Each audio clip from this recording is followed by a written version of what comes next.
Hey, welcome to episode 20 of the best episodes of Credit 101. The original episode for this one was actually Credit 101, episode 20, episode 59. So you see, we got so many documents here. If you guys are already in a membership, these are basically all the downloadables that I created, the guides, the dispute letters, the checklist, all the things that I have made for you guys, a worksheet. If I created like a worksheet or a guide for you, these are all of them here. It's literally over 40 of them. If you guys do not have a membership, go ahead and get the membership. I create all this stuff for you.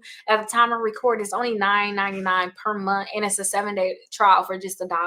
So it's no reason why you guys cannot get it. And you can see it's so much valuable, so many valuable things here. So with this episode, we're going to talk about budgeting quickly and effectively. And to me, when it comes down to budget, you just need to know what's all coming in and what's all going out, literally, and then setting how much should be going out too, so that you don't go over that number. The problem is sometimes we just don't do it. And I'm gonna say we because sometimes with me, if certain things get too chaotic, I got a lot of stuff going on, I'm just like, forget it, because it's just too complicated. If I was to just dumb it down, make it easy, make it simple, I'll get it done. And that's why I created that utilization sheet that you guys can purchase too. I have the utilization tracker. I put all my credit cards on there. I know when I need to pay my credit cards. I have a due dates. If I have 0% APR credit cards, I have those highlighted. I put what day I need to make sure I pay it by to never pay interest. I just have that on there, and I just go and make sure all these things sometimes is paid off. I use that to just double check, making sure stuff is paid off.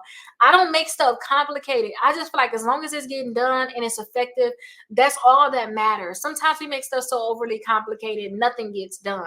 So that's why I made this budgeting worksheet, because it's just so easy just to go through this and just make sure everything is on here and that you're paying it the way that you should pay it. So I created this for you guys. For those people that don't have a budget, this is an easy way for you guys to just get into budgeting some. So let's actually go over the budgeting worksheet together.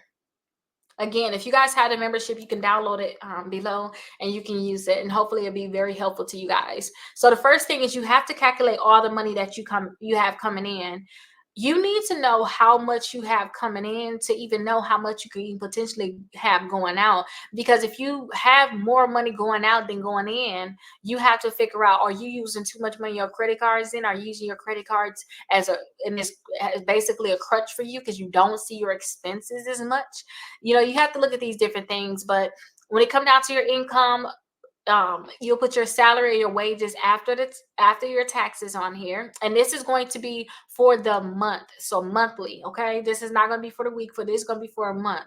And then also, if you have any type of side gig or freelancing gig, put it right here. Any income here, your rental income, child support or alimony, investment income, or other. Maybe you get other income from something else, whatever that is. You can go ahead and put that on this line, and then add it all up, and then that's how much you get per month. That will help you figure out how much money you have coming in per month. Now, the next thing is you need to look at your fixed monthly expenses, your rent and mortgage, your utilities, your internet and cable, your phone bill, your insurance, your car payment, your loan payments, your subscriptions, your child care, and other. These are all of your fixed expenses. This is where you're paying a certain amount per month. And I know with mine, with childcare, is actually per week that I'm paying, but I can really do times 4. Make it simple, y'all. Or if it's 5 weeks in that month, I like to just go based off of maybe a Friday. I still go off of that, even though my income is not based off of a Friday. I still go based off of a Friday and say, hey, how many Fridays I have in this month? And I calculate that way. But with childcare, I got to pay it on a Monday, though. So maybe you'll go based off of Monday. But whatever y'all want to do, just calculate. If it's 4 you paying every week, just put four time, multiply by 4 or multiply by 5, depending on how many weeks it is and what day you have to actually pay it. Okay, so just calculate all of your expenses, and then track your variable expenses too. These things are not fixed. Even though groceries should be fixed, I think groceries should be a fixed amount that you're spending every month. But what's your estimated amount? When it comes down to gas, what's your estimated amount? Dining out, shopping, personal care, medical expenses, and any other expenses, what is the estimated amount that you want to pay? And then at the end of the month, you can come back in and say, what was your actual amount? Now, estimated, you want to stay at that amount. If you're budgeting a certain amount, you want to stay at that amount. Now, the next thing, set aside some money for your savings. So you may want to aim to save 20% of your income. And doing this is going to help you make sure that you have a good savings plan. So 20% of it, you could be putting money into your emergency fund. Once you have your emergency fund full, maybe you want to put into your retirement accounts where your 401k, and for me, maybe your IRA, saving for a big purchase, maybe a house or a car, putting some money to the side for that, vacation, college, or just other, whatever it is. Y'all can put whatever y'all want to put on here, but just whatever you want to save money for, you'll just make sure you put the amount that you plan to save. And then calculate your totals. What's the total monthly income? What's the total expenses on this line? What's your total variable expenses? What's your total savings? And then what you're going to do is you're going to do income minus expenses minus savings, and then that's going to tell you how much you have remaining. Okay, now you want to make adjustments. Maybe you're going to find out that, maybe go back up a little bit.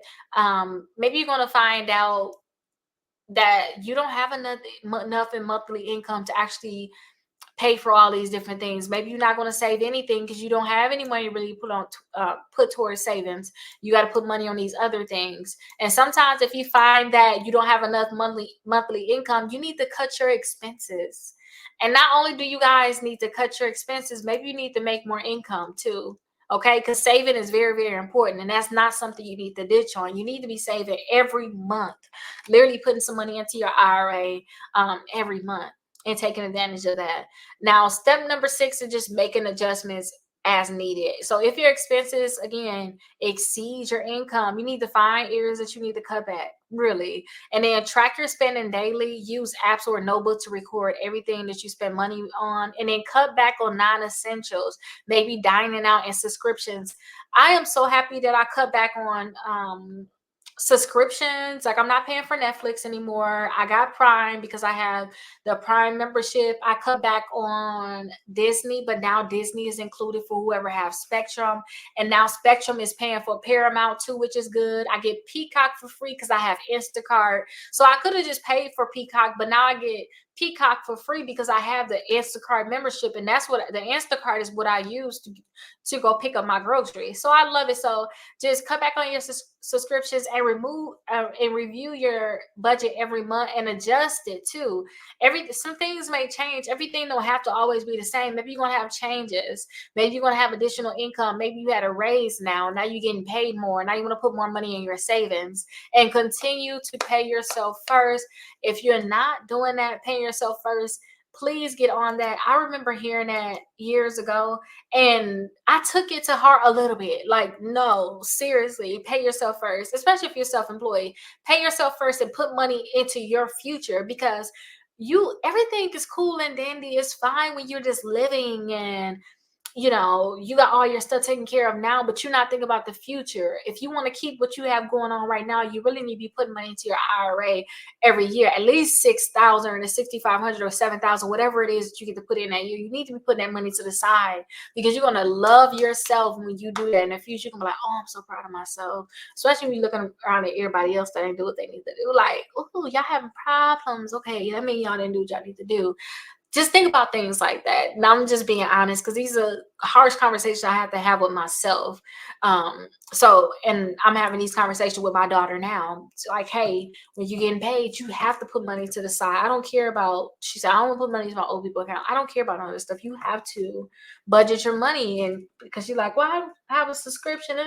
Okay, but have other money for different things, and make sure you put money into your savings. So I'm starting off now young so that she don't have to question it. She's gonna already know budgeting. She's gonna already know these different things.